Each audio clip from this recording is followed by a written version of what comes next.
பாப்பா மருந்து கொடுத்ததுலாம் குறையே நான் சொல்லறேன். பூ வந்து நல்லா எடுக்கிறதுலனா அந்த க்ரோ மேஜிக் பாக்கெட் ஒன்று கொடுத்தாங்கல்ல, அது பூ எடுக்கிறதுக்காக தான் கொடுத்தது. இப்பெல்லாம் நம்மளதுல வந்து ஒரு காம்பல் வந்து 1 கிலோ அளவுல கூட காய்க்கும். அப்ப நீங்க சொல்லலாம் தெரிஞ்சவங்களுக்கு சொன்னா புரிஞ்சுக்கவே மாட்டேங்கிறாங்க அக்ரியை பத்தி அவங்க. அவங்களும் இப்ப முருகேஷ் அண்ணா கூட்டு வந்தாங்க, எனக்கு கூட கூட்டு வந்து காட்டினாங்க. ஒரு குண்டா கருப்பா வயிறுமாக்குறாரு பாத்தீங்களா தம்பி?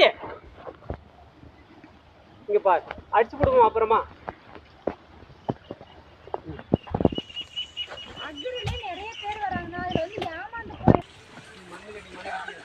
இப்போ நம்ம இருக்க இடம் பார்த்தீங்கன்னா கிருஷ்ணகிரி மாவட்டத்தில் வந்து ஊத்தங்கரை அப்படின்ற ஒரு ஏரியாவில் இருக்கும். அங்கே வந்து கோவிந்தாபுரம் அப்படின்ற ஒரு ஏரியாவில் வந்து தக்காளி காட்டுக்கு வந்து பார்த்திங்கன்னா ஸ்டார்டிங் நாற்று வைக்கும்போது வந்து just grow magic 100 gram packet நம்மளோட பிராண்டில் இருக்குது. அதுவும் எம்ஏ ப்ரௌடு மட்டும் கொடுத்தது, 2 மட்டும் மிக்ஸ் பண்ணி கொடுத்தது.